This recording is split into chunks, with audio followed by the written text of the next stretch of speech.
좀 말씀을 드리죠. 지금 말씀하시는 범야권연합정부라고 하는 것이 지금 들어보니까 사실은 그동안에 야권이 계속 해왔던 사실상의 후보 단일화 혹은 야권 연대와 별 차이가 없어 보이네요. 네. 방법론만 조금 차이 있는 거죠. 그렇습니다. 사실은. 야권은 기본적으로 국민은 야권 전체 통합을 원하고 그게 안 된다면은 연대라도 하기를 원하고 그래도 안 된다면 마지막 후보라도 단일화해라라고 하는 게 국민의 뜻이라고 생각합니다. 어렵지요. 어렵긴 하지만 역할 분담을 적절히 하고 상호 간의 신뢰가 쌓인다면 특히 후보들 사이에 크게 적대감이 없는 후보가 선출이 된다면 저 같은 사람이 된다면 뭐 저는 충분히 야권 단일화 할 수 있다고 생각합니다. 네, 그래서 제가 좀 추가 질문을 드리면 사실은 이번에 야권 연대 혹은 이 단일화가 어려운 이유는 과거에는 늘 그렇게 해왔잖아요. 근데 항상 졌습니다. 사실은 결과가. 그런데 이번에 야권 연대가 어려운 이유는 문재인 이 전 대표가 워낙 강하게 앞서 나가기 때문에 야권 연대가 어려운 거 아닙니까? 사실은 네. 그 전에 야권 연대가 그렇게 사실은 비판을 받았던 이유는 정책이나 가치 혹은 입장이 서로 다른 이 정치 세력이 그냥 이유불문하고 우리 이기기 위해서 합치자 이랬기 때문에 그런 거거든요. 근데 지금 똑같이 지금 이재명 시장님께서는 똑같은 걸 요구하는 거 아닌가요? 이게 전에 예를 들면 87년에 우리 야권 지지자들은 아주 나쁜 경험을 갖고 있습니다. 이길 수 있다고 믿고 야권이 분열했다가 결정적인 패배를 했죠. 그것 때문에 우리는 민주주의가 상당히 후퇴했다고 생각하고 있습니다. 지금도 사실 분열돼서 선거를 치를 경우에 반드시 이기는 것이 아니라 승리의 가능성이 적어지게 됩니다. 그건 현실이죠. 그래서 작은 차이를 극복하고 반드시 힘을 합쳐서 이길 가능성을 높여야 되는 것이고 두 번째는 이렇게 힘을 합쳐놔야 다음에 예를 들면 여대 야소 국면을 만들어서 국정 동력을 개혁 동력을 만들어낼 수 있지 그게 아니고 지금 단순히 민주당만 이기면 여소야대가 되지 않습니까? 아마 행정 권한을 이용한 개혁조차도 거의 불가능하게 될 가능성이 높습니다. 그러면 또다시 아무것도 하지 못하는 그야말로 식물 정권 비슷한 그래서 역시 무능한 진보다라고 해서 아마 진보 정권이 다시 생기기가 어렵게 만들어질 가능성이 있습니다.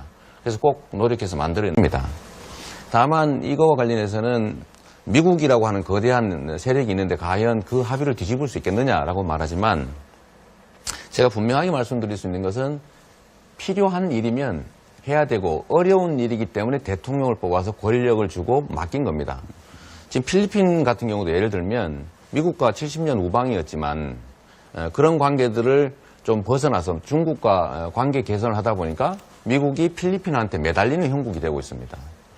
우리도 이 반도 국가, 즉 주변 강대국이 끼어있는 약소국가라고 하는 입장을 위기 요인으로만 만들지 말고 우리가 주체적으로 기회 요인으로 만들면 미국의 요구를 다른 강대국을 이용해서 거절할 수도 있고 우리가 필요한 것들을 다른 강대국을 이용해서 얻을 수도 있는 것이죠. 그래서 이 악순환을 막기 위해서 사드는 반드시 처리해야 되고 그러나 그것이 미국과 이미 합의된 것이니까 어렵다라고 하지 않습니까? 그러나 그것은 어떤 협정을 통해서든 뭐 합의를 통해서든 다른 대안들을 만들어내고 또 설득하고 또 국제적 역관계를 이용하든지 해서라도 반드시 처리시켜야 된다. 그게 국가 지도자가 할 일이라고 생각합니다. 자, 먼저 홍성걸 교수 하시겠습니까? 지금 이게 미국하고 먼저 합의를 했기 때문에 지금 파기하기 어렵다라고 하는 얘기를 하시는 분도 있어요. 네. 그렇지만 그것이 파기하는 것이 국익에 부합하다면 파기할 수밖에 없는 거죠. 근데 그렇습니다. 저는 근본적으로 그게 문제가 아니라 지금 사드를 왜 우리가 도입하고 결정했습니까? 네. 지금 이 시장님 말씀 중에 사드 얘기를 하면서 북한 얘기는 전혀 안 하시거든요. 네. 북한이 핵을 개발하고 미사일을 개발을 해서 국가 안보에 위협이 되기 때문에 그나마 우리가 가지고 있는 어떠한 무기 체계로도 이것을 막을 수가 없으니까 그래서 지금 사드 체계를 도입하자는 미국의 주장에 대해서 우리가 동의하고 이걸 좀 가져오는 거죠. 네. 더군다나 사드 체계 하나를 가지고 우리가 지금 북한 미사일 문제 다 해결하는 거 아니지 않습니까? 네. 할 수 있는 거. 근데 시장님은 북한 문제에 대해서는 해결책이 전혀 없는데 자주적 외교, 균형 외교만을 위해서 지금 사드를 철폐하자 그러면 한미동맹 버리자는 얘기입니까? 이게 이제 오해인데요. 사드는 인구의 절반 이상이 사는 수도권은 전혀 커버하지 못하는 거 다 알고 있습니다. 그리고 최근에 사드는 미군 기지 방어용이라고 이미 발표했습니다. 사드 설치 때문에 중국이 북핵 개발 억제를 위한 대북 국제 공조에서 후퇴하고 있습니다. 왜냐하면 한미일이 사드를 매개로 군사 동맹을 맺고 중국을 봉쇄하는 작전의 일부이기 때문에 중국은 불안감을 느끼고 북한과의 관계 개선에 나서게 된 거죠. 그래서 이 북한의 북핵 개발을 사드가 막는 것이 아니라 오히려 북한으로 하여금 여지를 갖게 해서 핵 개발에 국제 제재가 어렵게 됐습니다. 즉 북한은 안보상 이익을 얻었고 사실 우리는 안보상으로 불이익을 얻었죠. 또 한 가지는 우리가 경제적으로 잃는 게 너무 많습니다. 이 사드 말고도 사실은 북한의 핵 개발을 막는 방법은 많죠.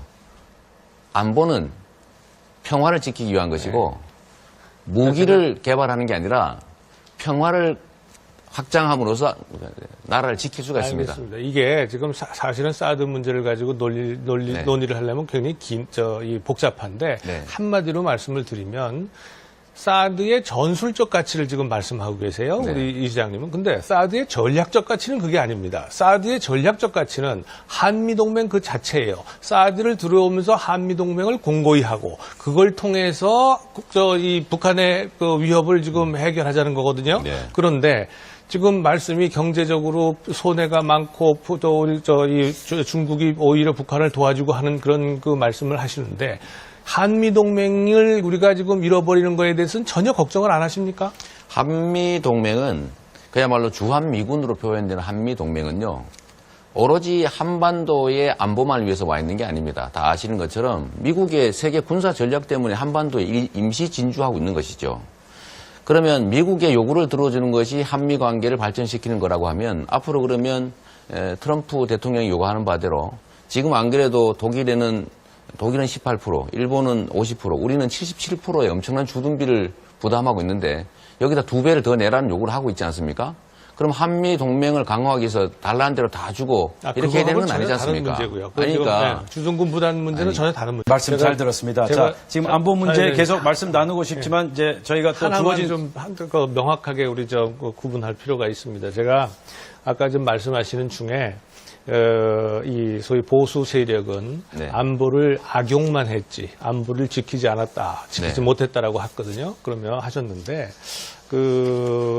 이 군에 있어서의 예를 들어서 방산 비리가 네. 보수 정권에만 있었고 진보 정권에는 없었습니까? 그게 첫째 질문이고요. 두 번째는 자, 북한이 제재 일변도로 해서 압박을 했더니 핵실험을 하고 더 했다라고 하는데 네. 최초의 핵실험, 핵개발, 미사일 개발은 전부 다 진보 정권 이후에 나왔습니다. 그 전에는 안 나왔어요. 그리고 핵개발이 가속화되는 것은 일단 개발을 해놓은 상태에서 추가적인 핵실험을 하기 때문에 이게 가속화되는 것이지 지금 말씀하시는 것처럼 보수 정권들이 잘못했고 압박을 했기 때문에 가속화된 게 아니란 말이에요. 자, 근데 거기에 대해서 뭐라고 여기까지 하시겠어요? 해주시고 저 네. 짧게 좀 답변을 네. 해주시면 감사하겠습니다. 저는 그렇게 생각하지 않습니다. 이게 정책이란 다양하게 융통성 있게 구사를 해야지 감정을 가지고 개성공단을 일방적으로 갑자기 폐쇄해버린다든지 남북 대화 채널까지 끊는다든지 이런 방식의 과격한 조치로는 북한 문제를 제대로 해결할 수가 없습니다. 이게 꼭 감정적으로 한 정책이라고 보십니까? 여기까지. 자, 이번엔 홍성걸 교수님 차례죠. 자, 홍성걸 교수님께서 이재명 시장의 파퓰리즘을 소재로 1대1 토론을 벌이도록 하겠습니다. 네, 시장님 좀 힘드시죠? 계속 아닙니다. 질문 받고 괜찮습니다. 좀 네. 아마 그러실 텐데 가벼운 이 워밍업 질문부터 좀. 네. 시장님 개인 스토리 봤습니다. 어려운 시절. 저 오리엔트식의 중학교 제가 입학할 때 73년도에 처음으로 선물 받아서 아주 기분 좋았던 기억이 납니다. 그런데 말이죠. 시장님처럼 그렇게 어려운 분들이 이렇게 이제 노력을 해서 시장이 되고 또 대선까지 출마할 수 있다. 이런 정도 나라라면 꽤 공정하고 살만한 나라 아닐까요? 네. 그러나 이걸로는 부족하지요. 네. 부족해서 지금 네, 하신다. 그렇습니다. 네. 그런데 그냥 부족한 것보다도 지금까지 말씀하신 걸 보면 세상에 이 보수 세력, 소위 보수로 우리 시장님 말씀을 빌린다면 참칭하는 세력들이 되게 전부 다 불평등하고 불공정하고 해서 이걸 다 지금 싸워서 이겨야 된다. 네. 굉장히 계급 갈등과 적으로 돌리고 계신단 말이에요. 네. 그건 어떻게 보십니까? 촛불을 들고도 싸웁니다. 네. 기득권자들이 부당한 구조를 통해서 이익을 얻는 비정상 시스템, 뭐 대표적으로 예를 들면 이번에 박근혜 게이트라고 불리는 그런 시스템들도 그들이 스스로 반성해서 고쳐지지는 않습니다. 가만두면 계속 더 나빠지겠죠. 그래서 우리 국민들이 1000만이 넘게 길거리에 나와서 촛불을 들고 점잖게 싸웠지 않습니까? 그러나 본질은 싸운 것이죠. 항의하고 네. 고치기 위해서 노력하는 것. 그런 끊임없는 싸움들이 있었기 때문에 우리가 민주주의라고 하는 것이 그래도 자리 잡게 됐다는 겁니다. 알겠습니다. 저도 싸웠습니다. 그런 네. 의미에서 본다면. 그런데 저는 그렇다고 해서 그것이 일반적이라고 보지는 않습니다. 대단히 예외적인 현상이었지 일반적이라고 보지 않습니다. 본격적인 질문 좀 들어가겠습니다. 시장님 보통 아마 포퓰리즘 이 대중영합주의라고 비판 많이 받으실 겁니다. 네. 그런데 그 중에 이제 하나가 나중에 우리 얘기하겠습니다만 기본소득제 문제인데 이 재원동원의 방법으로서 제시하신 게 국토보유세라고 하는 것을 네. 주장을 하셨습니다. 꼭 간단하게 좀 설명을 한번 해주실까요? 예. 제가 그래서 미리 설명을 좀 쉽게 하기 위해서 준비를 네. 해왔습니다. 네, 여기 보여드리겠습니다. 이게 지금 보이실까 모르겠는데 저는 기본소득을 지금 재원을 마련할 때 두 가지 방법을 가지고 있습니다. 첫째는 증세 없이 일단 현재 있는 국가 예산을 조정해서 하는 방법. 저희는 한 43조 원 정도를 내년부터 시작하겠지만 그중에 28조 원 정도는 내년부터 당장 현재 있는 예산을 조정해서 충분히 마련할 수가 있습니다. 첫 번째로 매년 국가 예산이 16조 원에서 18조 원씩 늘어납니다. 거기 좀 더하기 위해서 올해 예산 400조 원 중에서 한 3% 정도면 28조 원을 마련할 수 있죠.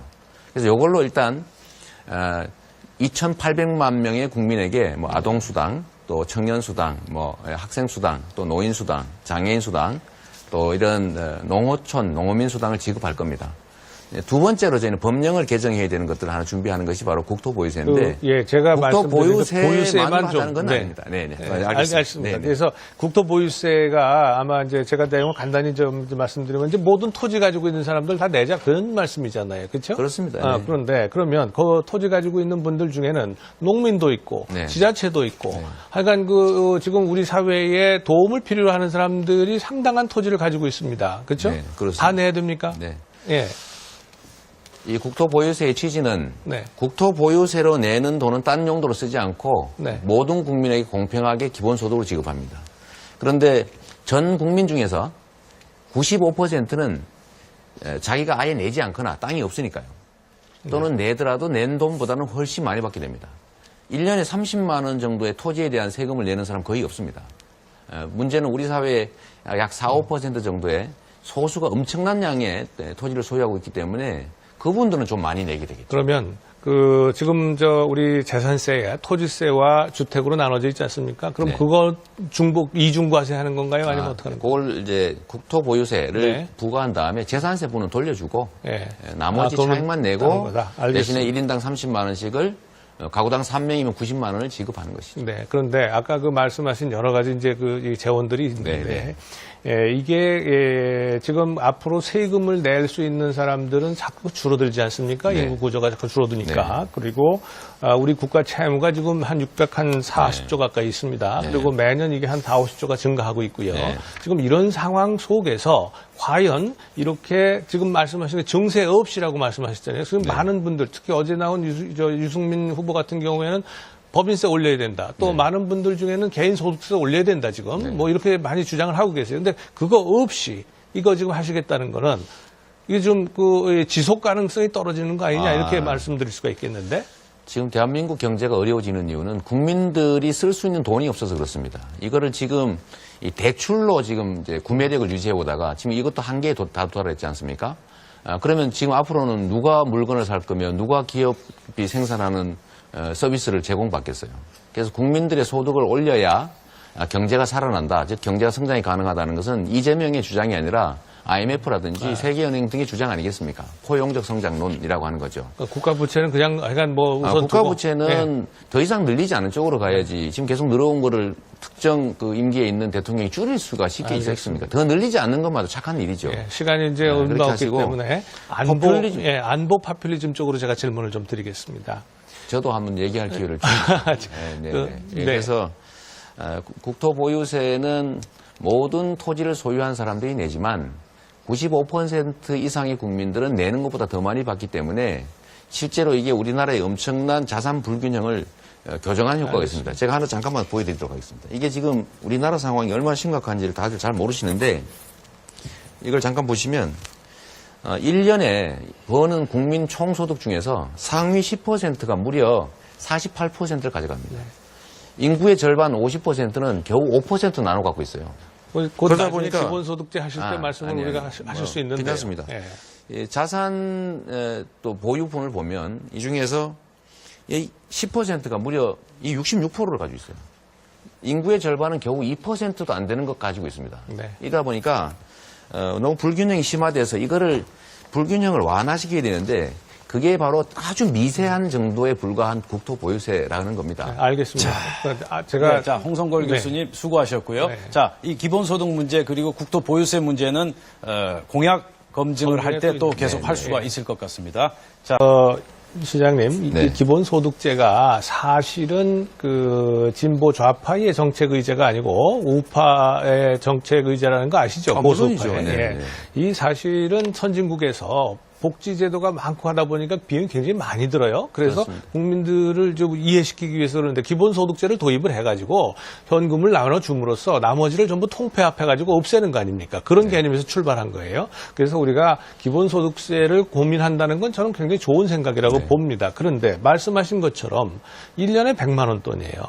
그리고 2,800만 원에 800만 명이 넘는 사람들한테 나눠주는 겁니다. 자, 이걸 했을 때 송파 세모녀 사건이라든가 혹은 우리 저 사회 그 복지 사각지대에 있는 분들 이분들한테 우리가 따스한 온기를 보내드릴 수 있을까요? 송파 세모녀는 이 정책이 시행되면 연 300만 원을 받게 됩니다. 월 25만 원씩 받게 되죠. 3명이니까. 그렇죠? 그렇죠. 적은 돈이 아니죠. 두 번째로는 연 300만 원이요? 3명이니까. 그러죠. 세 명이니까 1인당 100만 원씩 해서 그렇죠. 적은 돈이 말씀하셨습니다. 아닙니다. 적은 돈이 아니고 그렇다고 많은 돈도 아니고요. 그냥 서민들한테 엄청나게 큰 돈이죠.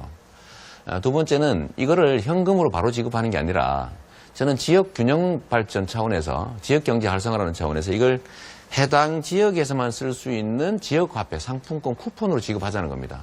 우리 성남시에서 이미 청년 배당이나 산후조리비 지원을 이 성남 지역화폐로 지급했더니 성남의 재래시장이 살아나고 있어요. 매출이 늘어나고 있습니다. 겨우 200억 가지고.